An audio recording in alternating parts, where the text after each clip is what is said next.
الحمد للہ وکفا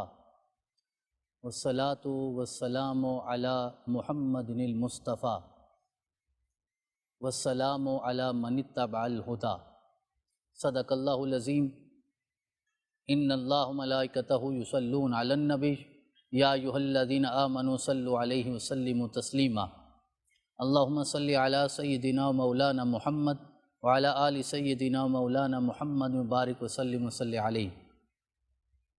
معزز سامعین و ناظرین،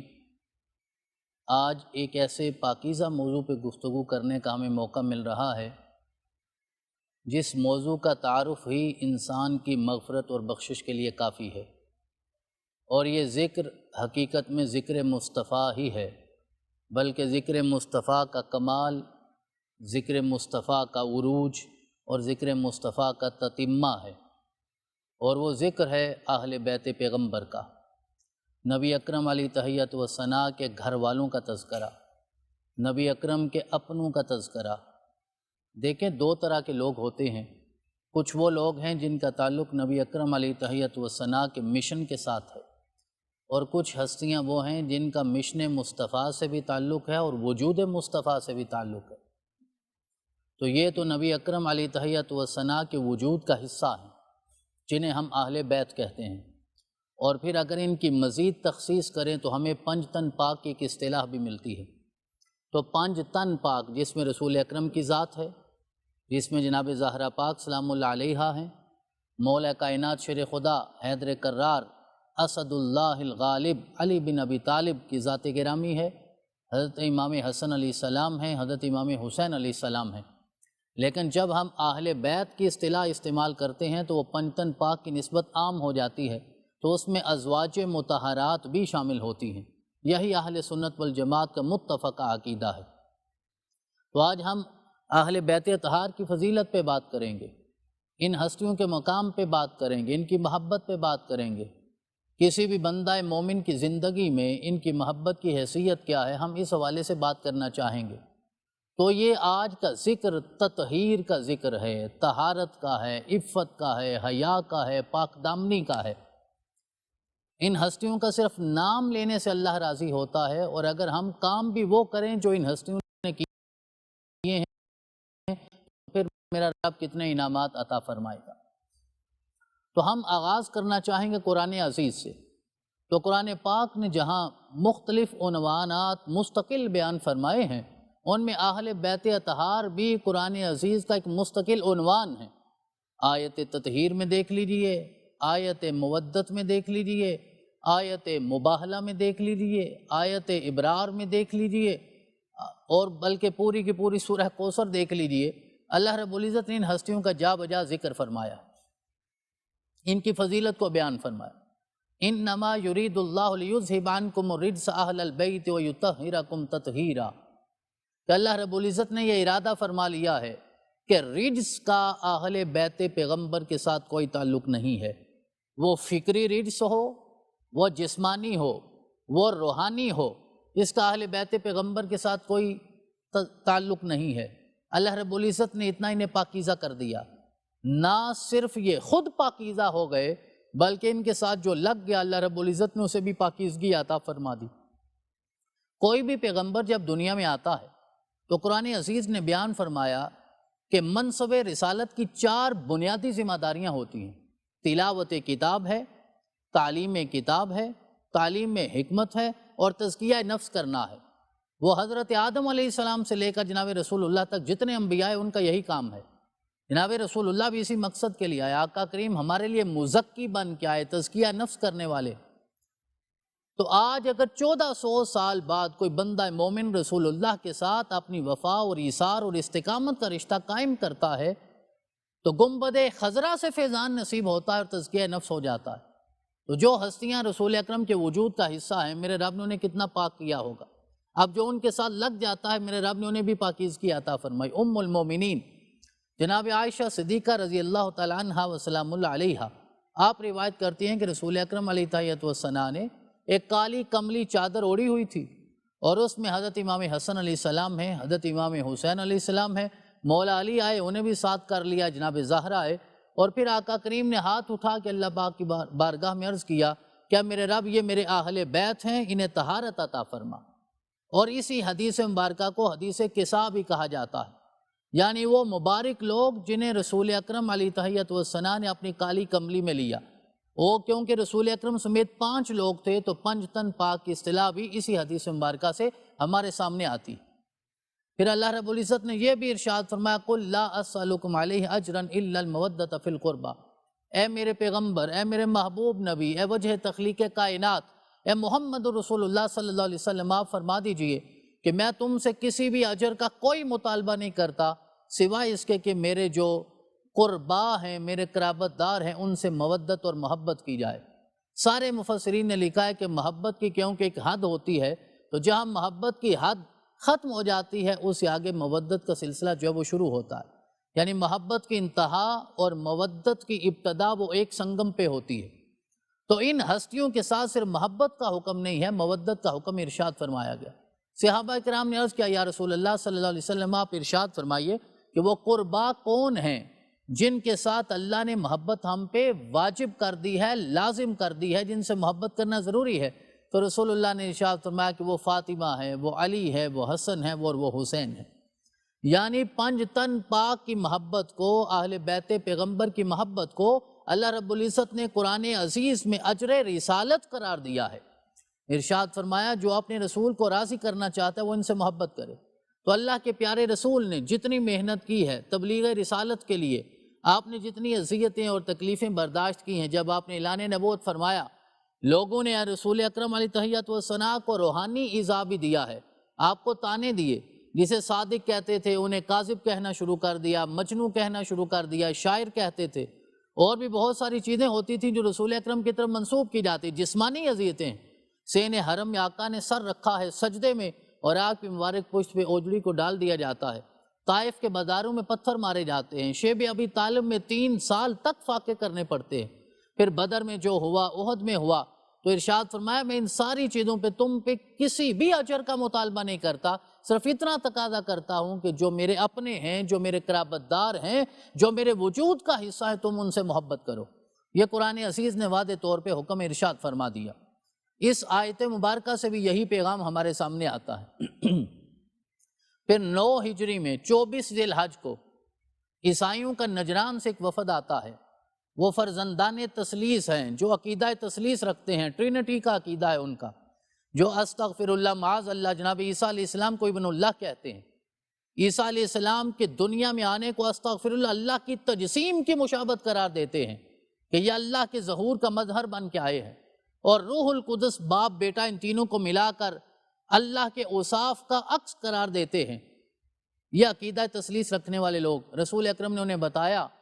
کہ عیسیٰ ابن اللہ نہیں ہے، استغفر اللہ، وہ تو عبد اللہ ہیں، وہ رسول اللہ ہیں، وہ نبی اللہ ہے، وہ نہیں مانے۔ پھر اللہ نے مباہلہ کا حکم ارشاد فرمایا اور کہا کہہ دیجئے تعالوا ندعو ابناءنا وابناءکم ونساءنا ونساءکم وانفسنا وانفسکم ثم نبتہل فنجعل لعنت اللہ علی الکاذبین۔ ارشاد فرمایا انہیں کہہ دیجئے ہم اپنے بیٹے لے کر آتے ہیں، تم اپنے بیٹے لے کر آؤ، ہم اپنی عورتیں لے کر آتے ہیں، تم اپنی عورتیں لے کر آؤ، ہم اپنے نفس لے کر آتے ہیں، تم اپنے نفس لے کر آؤ، پھر جگہ طے ہوتی ہے، وقت طے ہوتا ہے، اور یہاں سے فرزندان توحید کا 5 تنی نورانی قافلہ نکلتا ہے۔ رسول اکرم آگے ہوتے ہیں، امام حسین علیہ السلام آپ کے کندھوں پہ ہوتے ہیں، امام حسن علیہ السلام نے آقا کی مبارک انگلی کو پکڑا ہوتا ہے، انگشت رسالت ان کے ہاتھ میں ہے۔ رسول اکرم کے پیچھے جناب زہرا پاک ہیں، اور ان سے پیچھے مولا علی شیر خدا کی ذات گرامی۔ جب دور سے دیکھا جاتا ہے تو جو ان کا اسقف اعظم تھا، سب سے بڑا پادری تھا، لاٹ پادری یا لاڈ پادری اسے کہا جاتا ہے، اس نے دیکھ کر کہا واللہ انی لارا وجوہا لو سالوا ربهم یزیل الجبل عن مکانہ لاجابہم وازالہ فلا تباہلوہم۔ کہنے لگا اللہ کی عزت کی قسم میں آنے والے وہ نورانی چہرے دیکھ رہا ہوں کہ اگر یہ ہاتھ اٹھا کے اللہ کی بارگاہ میں یہ کہہ دیں کہ احد پہاڑ کو بھی زائل کر دیا جائے تو اللہ کریم ان کی یہ دعا بھی قبول فرمائے گا اور احد پہاڑ کو بھی ختم کر دے گا، لہذا میں تمہیں کہتا ہوں ان سے مباہلہ نہ کرنا ورنہ تمہاری نسلیں ختم ہو جائیں گی۔ تو اہل بیت پیغمبر جو ہیں وہ واقعہ مباہلہ میں فرزندان توحید بن کے جاتے ہیں، ادھر سے فرزندان تثلیث آتے ہیں۔ اللہ رب العزت نے ان کے نورانی چہروں کے صدقے اسلام کو فتح کی نعمت عطا فرمائی۔ تو اس لیے میں نے ابتداءً عرض کیا ہے کہ یہ ہستیاں قرآن عزیز کا مستقل موضوع ہیں، اور یہ بھی ارشاد فرمایا گیا کہ جب کوئی ان کے دروازے پہ مانگنے آتا ہے، چاہے وہ یتیم ہے، چاہے وہ اسیر ہے، چاہے وہ مسکین ہے، اپنے کھانے کے لیے کچھ رکھا ہے یا نہیں رکھا، ان کی ضرورت کو پورا کر دیا۔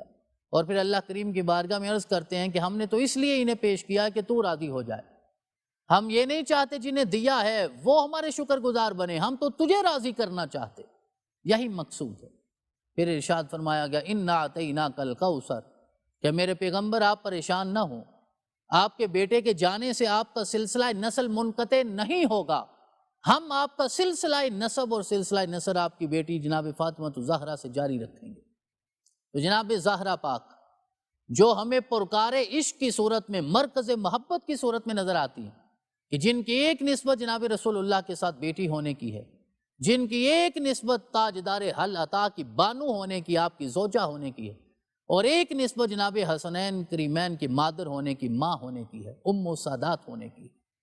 یہ سارے مقامات میرے رب نے ان ہستیوں کو عطا فرمائے۔ یہ اہل بیت اطہار کا تذکرہ ہے جو قرآن عزیز میں جا بجا ہوا۔ اب ہم احادیث مبارکہ کا مطالعہ کرتے ہیں تو رسول اکرم علیہ تحیت والثناء نے ارشاد فرمایا کہ میرے اہل بیت کی مثال حضرت نوح علیہ السلام کی کشتی جیسی ہے، کہ جو اس کشتی میں سوار ہو گیا وہ نجات پا جائے گا، اور جو اسے پیچھے رہ گیا وہ غرق ہو جائے گا۔ اس محبت کو اتنا لازم قرار دیا گیا۔ تو آج نماز برحق ہے، روزہ برحق ہے، زکوٰۃ برحق ہے، مدرسہ ہے، جبہ ہے، دستار ہے، ہماری مذہبی کیفیت ہے، حیثیت ہے، جو کچھ بھی ہے، تشخص ہے، وہ اپنی جگہ برحق ہے۔ لیکن اگر دل میں اہل بیت پیغمبر کی محبت نہیں ہے تو وہ بنیادی عقائی ختم ہو گئے۔ رسول اکرم نے یہ ارشاد فرمایا، مستدرک حاکم کی حدیث ہے، آپ نے ارشاد فرمایا کہ جو صحن حرم میں کھڑا ہو اور عین مقام ابراہیم کے سامنے اور ملتزم کے سامنے سجدہ کرے، ساری زندگی عبادت کرتا رہے، اور اس کے دل میں اگر اہل بیت پیغمبر کی محبت نہ ہوئی تو وہ عبادت بھی قبول نہیں ہوگی۔ محرم کا یہ مقدس مہینہ ہمیں اہل بیت طہار کے ساتھ محبت کی تجدید کا سبق دیتا ہے، اور یہ صرف اس لیے ان ہستیوں سے محبت نہیں کرنی کہ یہ رسول اکرم کے جگر پارے ہیں یا آقا کریم کے نور نظر ہیں یا آپ کے خون اور نور کا حصہ ہے،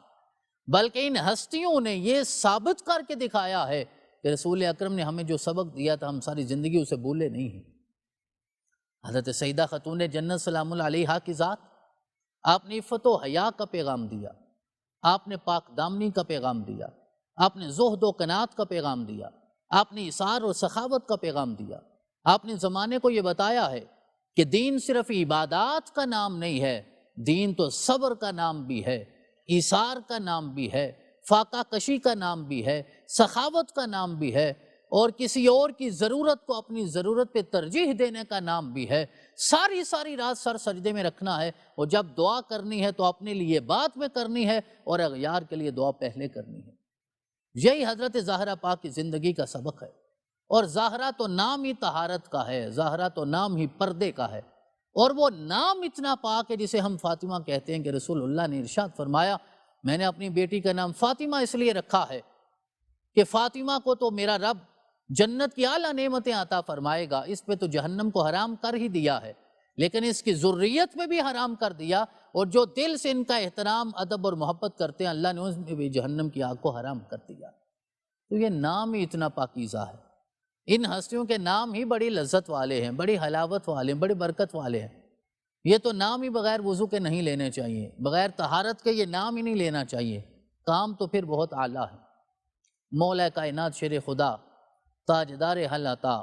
جناب علی المرتضیٰ علیہ السلام کی ذات گرامی، آپ کے القابات پہ بات کی جائے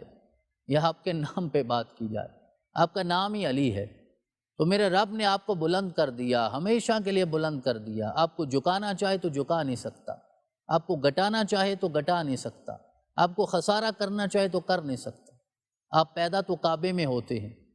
اب جس کی ولادت کعبے میں ہے اور جس کی شہادت مسجد میں ہے، اللہ کے گھر میں ہے، کعبۃ اللہ بھی اللہ کا گھر ہے، وہ بھی بیت اللہ ہے، مسجد بھی بیت اللہ ہے، اللہ کے گھر سے آغاز ہوتا ہے، اللہ کے گھر میں اختتام ہوتا ہے۔ تو یہ کتنی سعادت کی باتیں، اللہ نے یہ ساری فضیلتیں آپ کو عطا فرمائی۔ کعبے میں پیدا ہوتے سب سے پہلے رسول اللہ کا چہرہ دیکھا، رسول اکرم علیہ تحیۃ والثناء نے اپنے لعاب دہن سے گٹی عطا فرمائی، علی کے مبارک منہ میں اپنی زبان مبارک کو رکھا ہے، علی نے اسے چوسا ہے، نام خود تجویز فرمایا ہے۔ پھر وہ ساری فضیلتوں کے سلسلے شروع ہوئے، سب سے پہلے اسلام قبول کرنے کی سعادت نصیب ہوئی، رسول اکرم کے پیچھے کھڑے ہو کے سب سے پہلے نماز پڑھنے کی سعادت نصیب ہوئی، شیب ابی طالب میں 1000 راتیں رسول اکرم کے بستر پہ سونے کی سعادت نصیب ہوئی، شب ہجرت جب مولا کائنات شیر خدا رسول اکرم کے بستر پہ لیٹتے ہیں تو حضرت امام فخر الدین الرازی کہتے ہیں کہ یہ آیت مبارکہ وَمِنَ النَّاسِ مَن يَشْرِي نَفْسَهُ ابْتِغَاءَ مَرْضَاتِ اللَّهِ وَاللَّهُ رَءُوفٌ بِالْعِبَادِ، کچھ لوگ وہ ہیں جو اللہ کو راضی کرنے کے لیے اپنی جان ہی قربان کر دیتے ہیں، جانوں کا سودا کر لیتے ہیں، ان میں مولا علی ہمیں صف اول میں نظر آتے ہیں۔ تو اس رات آ کے جبریل نے اور میکائیل نے آ کر یہ کہا کہ علی تجھے مبارک ہو، تو یہاں سو رہا ہے، مالا اعلیٰ میں میرا رب مجلس سجا کر تمہارا تذکرہ کر رہا ہے، تمہیں مبارک ہو، بخ بخ یا ابن ابی طالب۔ یہ سعادت اللہ نے آپ کو عطا فرمائی۔ بدر کا آغاز آپ کے ہاتھ سے ہوتا ہے، احد کا عروج آپ کے ہاتھ سے ہوتا ہے، خیبر کا اختتام آپ کے ہاتھ سے ہوتا ہے، خندق میں فتح اللہ رب العزت آپ کے ذریعے عطا فرماتے ہیں۔ مولا کائنات کو یہ شرف حاصل ہوا ہے کہ آپ کے حرم میں سیدہ خاتون جنت جناب زہرا پاک سلام اللہ علیہا کے ذات گرامی، آپ زوج فاطمہ ہیں، اور والد گرامی ہونے کا اعزاز حاصل ہے حضرت امام حسن اور حسین کا، جو سرداران جنت ہیں، سرداران جنت کے والد گرامی ہیں اور سیدہ خاتون جنت کے زوج ہیں، اور سید کل جہاں کے چچا زاد بھی ہیں، اور ساتھ ساتھ اللہ رب العزت نے آپ کو دامادی کا شرف بھی عطا فرمایا۔ اور پھر وہ وقت آتا ہے کہ مقام غدیر پہ رسول اکرم علیہ تحیۃ والثناء نے آپ کا ہاتھ بلند کر کے کہا من کنت مولاہ فہذا علی مولا، اللہم وال من والاہ وعاد من عاداہ، عرض کے مولا تو گواہ ہو جا کہ میں اس کا مولا ہوں جو علی سے محبت کرے گا اور علی کو مولا سمجھے گا، اللہم وال من والاہ، تو میرے مولا میں گزارش کرتا ہوں جو علی سے محبت کرے تو بھی اس کی مدد فرما، اور جو علی سے محبت نہیں کرتا، نفرت کرتا ہے، تو بھی اسے اپنی محبت نہ عطا فرما۔ یہ ہستیاں ہیں جنہیں ہم اہل بیت پیغمبر کے نام سے جانتے ہیں، اور میں نے ابتداء عرض کر دیا اس میں سیدہ زہرا پاک ہے، مولا کائنات شیر خدا ہیں، جناب امام حسن ہیں، جناب امام حسین ہیں، اور ازواج مطہرات بھی اس میں شامل ہیں۔ لیکن جب ہم 5 تن پاک کی بات کرتے ہیں تو پھر ان 4 کے ساتھ رسول اکرم کی ذات گرامی ہے۔ حضرت سیدنا امام حسن علیہ السلام کی سیرت طیبہ کا، آپ کی حیات طیبہ کا اگر ہم مطالعہ کریں تو سیرت نگار یہ کہتے ہیں کہ سر سے لے کر ناف تک اللہ کریم نے جناب حسن کو رسول اکرم کے مشابہ بنایا، اور جناب امام حسین علیہ السلام کو ناف سے لے کر قدموں کی ایڑی تک مشابہ بنایا۔ اور حضرت سیدنا صدیق اکبر رضی اللہ تعالیٰ عنہ کی خلافت کے زمانے میں جب آپ کا دل کرتا تھا کہ رسول اکرم کی زیارت کی جائے تو امام حسن اور حسین دونوں کو اکٹھا کر کے سامنے کھڑا کر لیتے اور کہتے کہ میں تمہارے چہرے سے رسول اللہ کو دیکھ رہا ہوں، کیونکہ حضرت امام حسن اور حسین کے ملنے سے رسول اکرم کی ظاہری شباہت مکمل ہو جایا کرتی تھی۔ حضرت امام حسن سر سے لے کے ناف تک، اور جناب امام حسین علیہ السلام ناف سے لے کر پاؤں کی ایڑی تک رسول اکرم کے مشابہ تھے۔ تو حضرت امام حسن علیہ السلام کی ساری زندگی، وہ بھی ہمیں ایثار میں، وہ بھی ہمیں عبادت میں، وہ بھی ہمیں ریاضت میں، اور اللہ اور اس کے رسول کے دین کی سر بلندی کے لیے نظر آتی ہے۔ جب بھی دین پہ کوئی مشکل وقت آیا ہے، آپ نے دین کی خاطر اپنے سب کچھ قربان کر دیا۔ حسن تو نام اسی چیز کا ہے،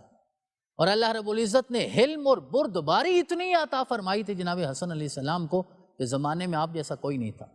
اور حسین پاک کی ذات کہ آپ نے سر سجدے میں رکھ کر قربان کیا،